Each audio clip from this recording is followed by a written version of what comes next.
Hi, this is Steve Dale, and in this segment we're going to talk about Medi-Cal and the Medi-Cal Payback, Medi-Cal Recapture, and remainder beneficiaries.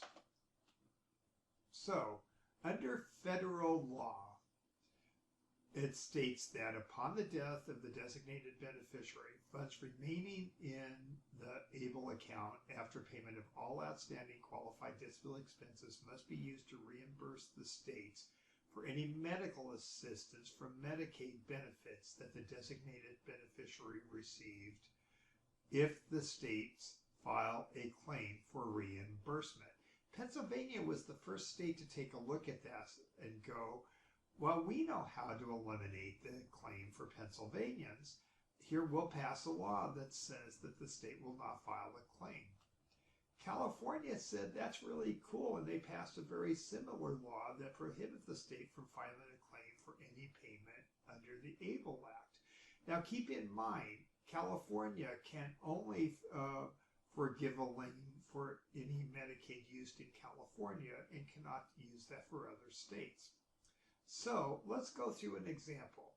Marcia has a daughter named Angela who was born with a developmental disability and lives in California. Marcia sets up both a third-party special needs trust and a CalABLE account. Angela receives in-home support services under Medi-Cal, which is California's Medicaid program. Marcia's in the military, and like so many military families, is likely to move from time to time.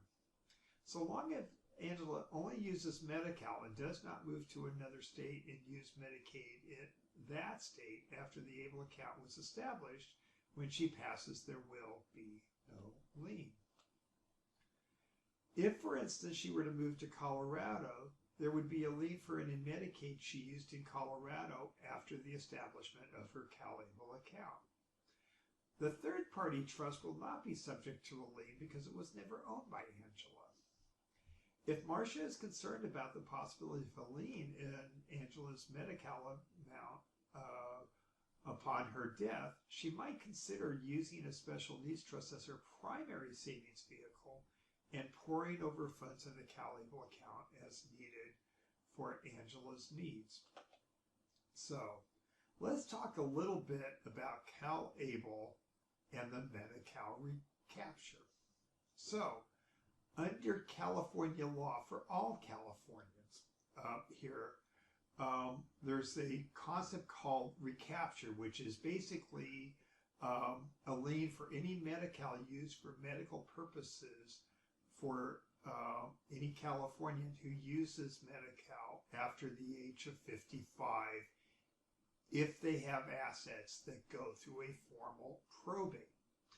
As of January 1st, 2020, if the threshold probate amount is less than $166,250, then a formal probate can be avoided by filing a small estate affidavit, or formally oftentimes called a 13100 affidavit. For an ABLE account, we need to remember that for any Medicaid used outside of California, there may be a lien on the ABLE account itself, which is calculated for any Medicaid used in that state from the time the ABLE account was established. Now in California, once again, we have abolished those liens because California will not file a claim. For a third-party special needs trust, there is no lien because the beneficiary never owned the assets in the trust. So, let's go back to our example.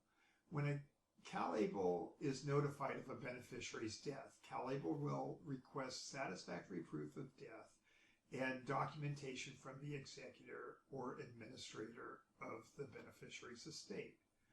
Upon receipt of such proof, CalABLE will suspend all account activity except that the executor or administrator of the beneficiary's account will be permitted to take withdrawals from the account.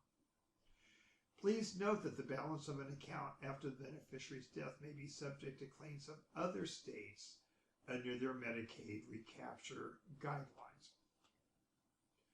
Withdrawals made after the death of an account owner and payment of outstanding obligations due for qualified disability expenses of the account owner, including funeral and burial expenses, are not includable in the gross income of the account owner or his or her estate, including the post-death payment of any part of a claim filed by the account owner or the account by another state's Medicaid program.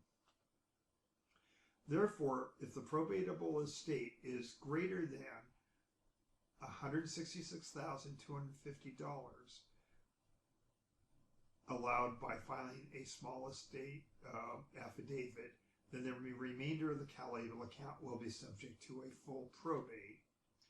And if Angela is over the age of 55 when she passes away, her estate will go through a full probate, and her estate may be subject to Medi-Cal recapture for any Medi-Cal used for medical purposes after the age of 55.